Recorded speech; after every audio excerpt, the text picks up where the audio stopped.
କାହାକୁ କିଛି ଦେଇଛ। ଜଣେ ବ୍ୟକ୍ତି ଟ୍ରେନରେ ଯାଉଥିଲେ। ସେହି ଟ୍ରେନରେ ଭିକ ମାଗୁଥିବା ବ୍ୟକ୍ତି ଜଣକ ଧନୀ ବ୍ୟକ୍ତିଙ୍କ ବେଶଭୂଷାକୁ ଦେଖି କହିଲା, ବାବୁ କିଛି ମିଳିବ? ଧନୀ ବ୍ୟକ୍ତି ଜଣକ ସଙ୍ଗେ ସଙ୍ଗେ କହିଲେ, ତୁମେ କେବେ ଜୀବନରେ କାହାକୁ କିଛି ଦେଇଛ? ଭିକାରୀ ଜଣକ କହିଲା, ନା ବାବୁ, ମୋ ପାଖରେ କ'ଣ ବା ଅଛି ମୁଁ ଦେବି? ଧନୀ ବ୍ୟକ୍ତି ଜଣକ କହିଲେ, ତୁମେ ଯଦି କାହାକୁ କିଛି ଦେଇନାହଁ ତେବେ ମୁଁ କାହିଁକି ତୁମକୁ ଦେବି?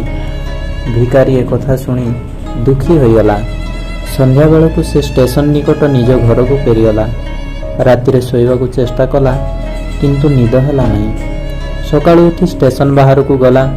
ଦେଖିଲା ବଗିଚାରେ ସୁନ୍ଦର ଫୁଲ ଫୁଟିଛି। କିଛି ଫୁଲ ତୋଳି ଆଣିଲା ଏବଂ ଯାତ୍ରୀମାନଙ୍କୁ ଦେଲା। ଫୁଲ ବଦଳରେ ଯିଏ ଯାହା ଦିଏ ତାକୁ ଆଦରରେ ମଣିରେ ରଖେ। ଯାତ୍ରୀମାନେ ବି ବହୁତ ଖୁସି ହୁଅନ୍ତି। ଅନ୍ୟ ଦିନ ଅପେକ୍ଷା ତାର ପଇସା ମଧ୍ୟ ବଢ଼ିବାକୁ ଲାଗିଲା। ମନେ ମନେ ସେ ଧନୀ ବ୍ୟକ୍ତିଙ୍କୁ ଧନ୍ୟବାଦ ଦେଲା। କିଛି ଦିନ ପରେ ସେ ଭିକାରୀଟି ଧନୀ ବ୍ୟକ୍ତିଙ୍କ ସହ ପୁଣି ଭେଟ ହୋଇଗଲା। ସଙ୍ଗେ ସଙ୍ଗେ ଫୁଲଟି ବଢ଼ାଇ ଦେଲା। ବ୍ୟକ୍ତି ଜଣକ ପର୍ସରୁ 10 ଟଙ୍କା ତାକୁ ଦେଲେ ଏବଂ କହିଲେ, ଯେଉଁଠୁ ଏ ଫୁଲ ଆଣିଛ ତାର ଯତ୍ନ ନେଇଛ ନା ନାହିଁ? ଭିକାରୀ ଜଣକ ଉତ୍ତର ଦେଲା, ମୁଁ ତ ସେ କଥା ଆଦୌ ଭାବିନି। ଧନୀ ବ୍ୟକ୍ତି ଜଣକ କହିଲେ, କର୍ମ କରିବା ଶିଖ। ଭିକାରୀ ବିଚରା ଦ୍ୱନ୍ଦ୍ୱରେ ପଡ଼ିଗଲା। ମନେ ମନେ ଭାବିଲା, ଫୁଲ ଗଛ ତ ମୁଁ ବଢ଼େଇ ନାହିଁ କି କେବେ ପାଣି ମଧ୍ୟ ଦେଇନାହିଁ। ଏହା ପରଠାରୁ ସେ ସକାଳୁ ଉଠି ବାହାରେ ବୁଲିବାକୁ ଲାଗିଲା। ଯେଉଁଠି ଖାଲି ଜାଗା ଦେଖେ ସେଠି ଫୁଲ ଗଛ ଲଗାଏ।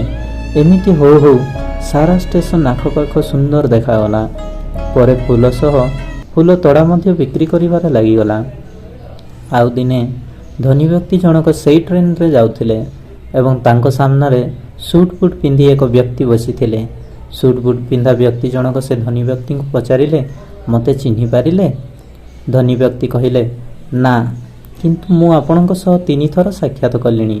ଧନୀ ବ୍ୟକ୍ତି କହିଲେ, କାର୍ଯ୍ୟ ବ୍ୟସ୍ତତା ହେତୁ ମନେ ନାହିଁ। କୁହନ୍ତୁ କେମିତି ଜାଣିଲେ ମୋତେ?